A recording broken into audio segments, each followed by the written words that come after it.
Hello everyone, this is Sodhi from CAAN Wings Consultants Private Limited. Welcome to this very exciting episode related to the offshore or overseas nominations that have just become available for overseas or offshore applicants.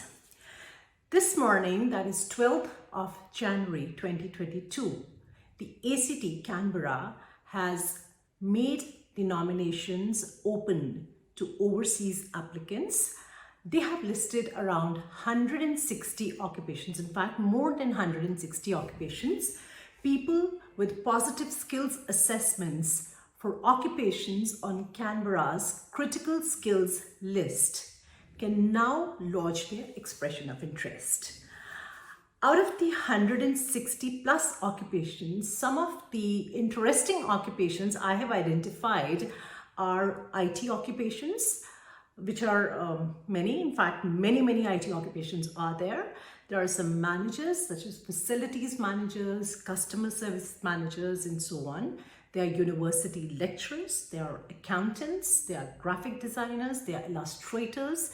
There are some hospitality related occupations such as the restaurant manager, the cooks, chefs, and so on. So once you figure out that your occupation is on the Canberra list, you need to check out whether you meet the basic eligibility criteria.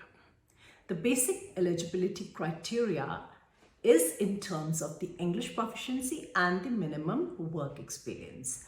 So anybody with proficient level English, that is 7 bands in each section in the IELTS or 65 each in the PT academic, would be considered to be meeting Canberra's eligibility criteria. In terms of work experience, you need to have at least 3 years of work experience that you can claim.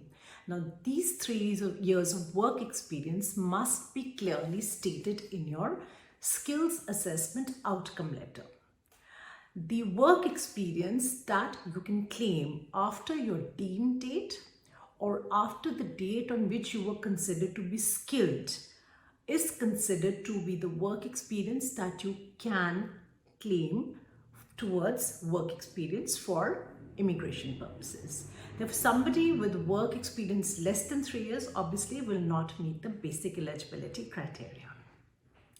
Now, once you've checked that your occupation is on the skills list and that is critical skills list of Canberra, and you have the minimum English proficiency and the requisite work experience, what would you need to do?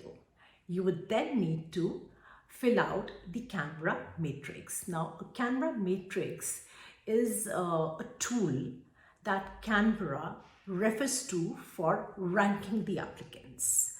This is a unique tool in which they have their own point system. This has nothing to do with the DHA.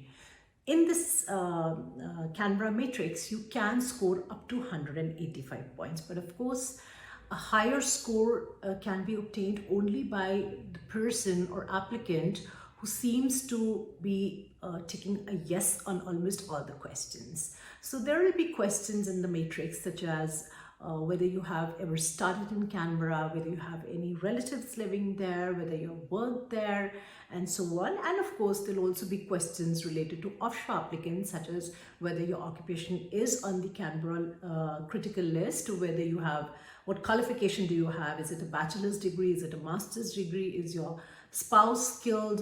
What is your English proficiency level? And so on. So once you've filled out the Canberra matrix, it'll display the score that you're obtaining. Now let me tell you, overseas applicants are not expected to come up with a very high score for a simple reason that they will be missing on the work experience or any kind of studying or relatives with respect to Canberra. Therefore, somebody who's living in Canberra is obviously bound to have a higher score, whereas those who are living overseas and have had no previous interaction with anyone in Canberra or no history in terms of having lived, worked there, will obviously end up having a lower score. But please do not be dissuaded by that, as there is no cutoff score. They do not definitely say that anybody who has a lower score will not get an invitation to apply for a nomination. That is not true. All you need to do is just fill out the matrix, that's it, and submit your expression of interest. Once your expression of interest has been submitted, the Australian Capital Territory will rank your application and then finally send out an invitation to apply for a nomination. Once the invitation to apply for a nomination has been received by you, that is the time when you need to provide detailed and very, very exhaustive documentation in support of your application for nomination, of course, along with the application fee of 300 Australian dollars. Now, Canberra is currently inviting applications for both 190 as well as 491 applicants. But there are very few occupations that can only apply for 491 occupations. I'm imagining those would only be the ROL occupations, of course. So once you're done with this, you'll just have to wait for Canberra on getting an invitation to apply for a nomination. If you have any question with this regard, any query, or if you have any questions related to Australian migration in general, please feel free to contact us on 78498 78498 for staying on top of all the news about the nominations, about all the changes in Australia. Please do not forget to subscribe to our channel. You can contact us through email as well. Please feel free to write to us on CAANWings@gmail.com. That is CAANWINGS@gmail.com. I welcome any questions, even from those who've lodged their applications or have got their skills assessment done and are feeling a little bit in a lurch. I'll be happy to answer any questions and guide you from there on. And of course, we'd be more than happy to represent your cases and assist you with your skilled migration applications. So until next time, please stay safe and take care of yourselves. Bye-bye.